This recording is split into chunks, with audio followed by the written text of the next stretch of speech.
It's a heart behind bars, and it signifies the fact that the people we love are incarcerated, and we're doing our time with them. And I say, and I've said since my husband was arrested, that I was doing my time on the outside.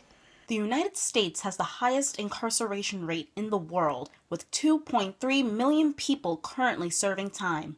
The media gives a distorted view of prison life, filled with violence, power struggles, and scandalous relationships. But we forget about the families the incarcerated leave behind. There are 120,000 mothers and 1.1 million fathers behind bars in the U.S.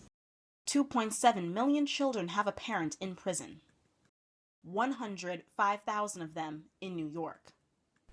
Each of these families endure their own struggles as they live with their hearts behind bars. So what I used to do after a visit, I put my children in a double stroller, and one of my colleagues, my teacher friends, would come with me, and we would walk the children back and forth in front of the jail. And he would be able to look out. Usually one of the guards would allow him to look out onto the street, so at least he could see the girls, though they could not see him. My husband was a very kind, generous man, except when he was drinking. He had a mental illness which he masked with alcohol. And when he drank, he became violent. So my husband can be described as a Dr. Jekyll and Mr. Hyde. There were two sides of him. One side I loved dearly, the other side I feared. Barbara's husband, Gene Allen, returned home one night with his father after a night of drinking. The two began an argument that turned deadly when Gene grabbed a shotgun from the hall closet and killed his father. He called me one evening and told me that he had just shot and killed his father in my kitchen. Of course, I didn't believe him. He was very manipulative, and I knew that he wanted me to come back home. And I assumed that this was his way of getting me there, of pushing my buttons, kind of. But he did put the phone down to his father's mouth, and I could hear the gurgling, the death rattle. Barbara's husband was convicted of murder. After a plea deal, he was sentenced to 2.5 to 7 years in prison. But she says it wasn't his crime that changed her life. It was his imprisonment. There was not a bit of my life that remained the same, except my job. Very fortunately, I was a school teacher. I had a career, as most women who are brought into this, they don't, but I was fortunate, and I had two very supportive parents. So I was able to maintain some kind of a semblance of life at this point. But my life revolved around trying to get him help. Barbara made sure she and her daughters visited her husband as much as possible. Prison visitations are not as colorful or as lenient as it appears on screen. I sat through a telephone and the screen. I had to stand on my tiptoe, and there were people surrounding us. There was never any privacy, and we were sure, and it's probably true, that we were being recorded. And so you're afraid of what you're saying. Gene spent a year in the Nassau County Jail waiting his deposition. They were not allowed to visit at the jail. In those days, there were no visiting for children under 16. No telephone contact. This goes back to 1966. So the children lost total contact with their father. Now, Gene was a good father most of the time. You know, as long as he was drinking, and when he was drinking, I really did protect my children from him. So their remembrance of him was as a good person in their life, and now they had absolutely no contact with him. One evening, during the first year of Gene's imprisonment, Barbara was watching an episode of The David Susskind Show and was first introduced to something that would give her hope: the Fortune Society. The Fortune Society is a 48-year-old organization dedicated to aiding former incarcerated persons in becoming positive, contributing members in society. The founder of this organization is former theater producer David Rothenberg. While working on the play Fortune in Men's Eyes, Rothenberg took a trip to Rikers Island that drastically changed his career focus. I saw a lot of young men being herded about. It looked like a cattle call. And my instinct said, and I said it aloud frequently right after that, if these young men, and that's what we were in the juvenile remand shelter, if these young men were there because they broke the law, they did something wrong, they had an addiction, whatever the reasons were that put them there, how are they going to be better as a result of this experience? Not too long after watching the David Susskind show, Barbara reached out to Rothenberg and the Fortune Society. I received hundreds and hundreds of letters, and one of them was from a woman in Long Island who said, I'm doing my time on the outside. My husband, Gene Allen, was incarcerated, and I, Barbara Allen, she said in the letter that she has 2 little girls, and she feels all alone. And I called, it was a whole, you get lots and lots of mails, but this one cried for a response immediately. Rothenberg called Barbara and arranged to meet her the next day on Long Island. And from then, he referred families of the incarcerated to Allen.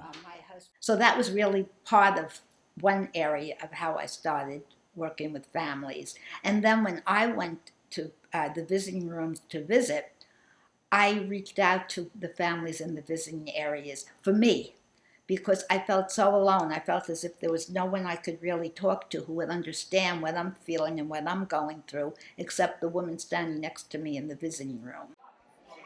Barbara had met 2 women who wanted to start a support group for families of the incarcerated. The 2 met at Barbara's house one night, and Prison Families Anonymous began. So I did it selfishly. I did it because I did not want to be alone. And I thought if I felt that way, I'm sure everybody else out there did. And I didn't want anyone to have to go through that by themselves. Jean was sent to Sing Sing, the correctional facility that had prison reception. So there they had contact visits. You could bring the children, and the children could sit on his lap, and there was just a table separating us. Sing Sing is up a hill, and you brought a packages. You're allowed 35-pound package a month. And you had to drag it up the hill, and the children, and God help you if you veered from the path. You'd hear booming voice from the guard tower yelling at you. Once his reception period was over, Allen's husband was transferred to Green Haven Correctional Facility. There, the visitation conditions were very different. The only contact you could have with him is fingertip contact. Allen compared her husband's housing at Green Haven to that of an animal. I did not want my children to see their father in a cage, because literally that's what it was. He was in a cage. So the business with the children stopped at that point. In the spring of Jean's imprisonment, Green Haven began an annual Family Day picnic in the prison yard. The inmates cooked, and Allen says for a day, they could almost feel normal again. Oh, it was wonderful. We were together like a family, and he could hug his daughters. And I guess it was a lot of trepidation. When I came home from visits, when I left the prison, I always carpooled going up because I met all these families. And going up, we'd all be very animated and talk about, when we stopped on the way of the diner or something, if they only knew who we were, they only knew where we were going. But coming home, you could hear a pin drop. The ride was so silent.